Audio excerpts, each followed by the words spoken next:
Votre grand journal du soir se poursuit, Nathalie Lévy. Pas moins de 4 ministres aujourd'hui à Marseille pour lancer le plan anti-drogue national.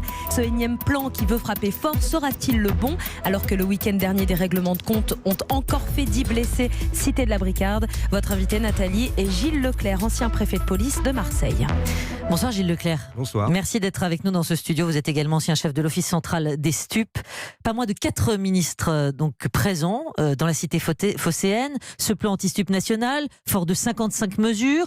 L'idée, c'est de mutualiser les services qui luttent contre le trafic, c'est-à-dire policiers, gendarmes, magistrats et douaniers. Est-ce que comme ça, sur le papier, ce nouveau plan est suffisant ? Il n'y a pas que ça, mais bien sûr, on va rentrer dans le détail. Il faut quand même au moins saluer l'initiative, parce qu'une initiative interministérielle de ce niveau, c'est pas tous les jours. C'est aussi la volonté du gouvernement de montrer qu'ils vont lutter contre les stupes, et c'est vrai que on avait un petit peu perdu cette image ces derniers temps, donc je crois que saluons déjà ce plan. Après, il y a 55 mesures, il y en a un certain nombre que l'on connaît déjà, on en réactive certaines, et il y a quelques nouveautés dont on parlera peut-être. On va en parler. Évidemment, ce qui mérite peut-être votre regard et votre commentaire ce soir, c'est cette mutualisation des services policiers, gendarmes, magistrats, douaniers.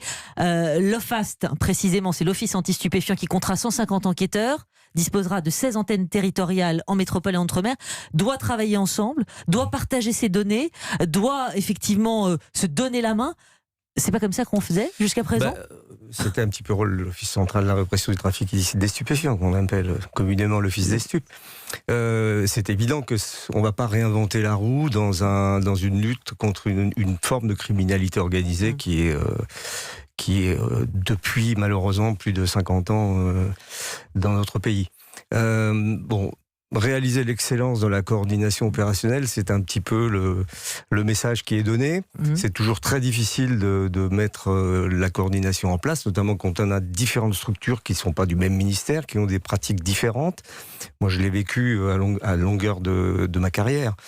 Il faut derrière tout ça une vraie force et un suivi. La difficulté qu'on a, et c'est pour ça qu'on remet tout cela sur le tapis en général régulièrement, c'est parce que souvent il n'y a pas de suivi. Alors un suivi bien sûr, et puis une fluidité, une confiance, j'imagine. Vous allez m'éclairer, Gilles Leclerc, parce que ces services, j'explique simplement, ces services, il y a des infos dans un avec des indicateurs, et puis il faut que ces indicateurs ils se trouvent pas dans le collimateur d'un autre service, par exemple. Tout à fait. En fait, il y a plusieurs choses. Il y a d'abord effectivement la confiance entre les gens. Il faut évidemment derrière ne pas penser que ça va se faire comme ça d'un coup de baguette magique, parce que derrière le renseignement, il y a des gens qui traitent l'information, le renseignement. Il y a presque parfois des amitiés entre l'informateur ou l'indicateur, comme on dit, et le traitant. Le renseignement, il vient de toutes parts et parfois il se mêle. C'est-à-dire qu'il peut être local, national, international, et ça peut aussi gérer des difficultés. Donc l'organe de coordination, il a un rôle fondamental. Évidemment, il faut que tout le monde joue le jeu. C'est pour ça qu'il faut souligner quand même que là, tous les ministres sont là. Après, voyons s'ils peuvent s'inscrire dans la durée. Oui, c'est ça. Je me demandais, est-ce qu'il n'aurait pas fallu commencer par le commencement ? Il manque aujourd'hui des effectifs de police à Marseille, clairement. Est-ce que ce n'est pas par là qu'il aurait fallu entamer les débats, les discussions ? 68 réseaux démantelés l'an dernier à Marseille, 177 personnes écrouées. Et on le voit, le trafic, il est là. Il est là, oui, malheureusement, tous les réseaux ne sont pas démantelés. C'est extrêmement long. On est passé, si vous voulez, quand on regarde l'histoire de la lutte contre les stupes, on était dans un grand schéma dans les années 80-90 d'éradication. On éradique le trafic, on éradique la consommation. Maintenant, on est plus passé dans un système où on va essayer de diminuer, on va essayer d'avoir des résultats sans mettre la barre trop haut. Alors, vous parlez d'effectifs, c'est toujours un peu la tarte à la crème, les effectifs. Tout le monde travaille sur les stupes, dans tous les domaines. Alors si on ne parle pas du nombre, est-ce qu'on peut parler peut-être de la manière dont ils se rendent dans certaines cités ?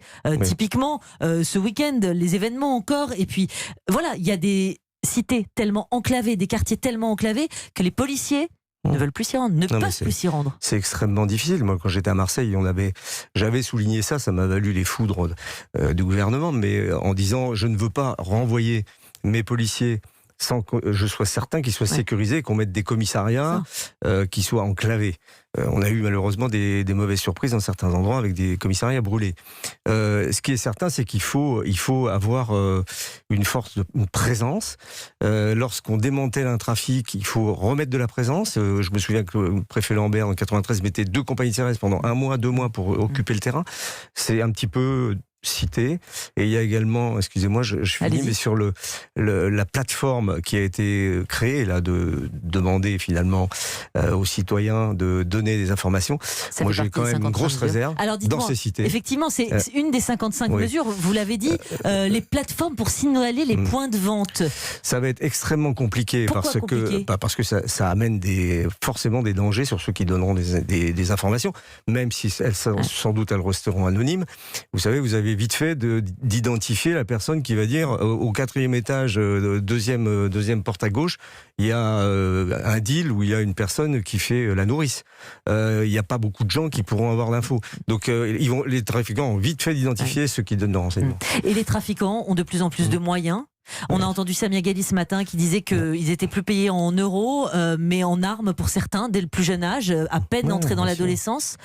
On a affaire à des professionnels. Malheureusement, on a une économie souterraine et un mode de vie qui s'est mis en place dans ces cités. On a presque des sociétés parallèles. Et c'est extrêmement dur de lutter contre ces phénomènes parce que la cité, elle est tenue.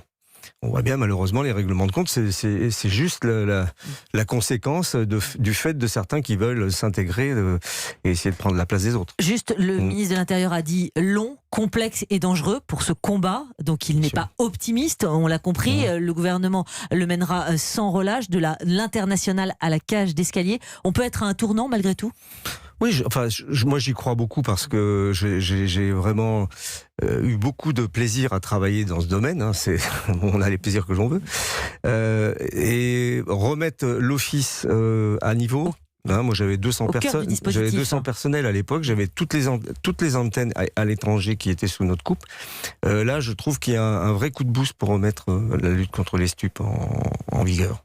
Merci beaucoup Gilles Leclerc d'être venu ce soir nous en parler au micro d'Europe 1, ancien chef de l'Office central des stupes et ancien préfet de police à Marseille. Merci beaucoup.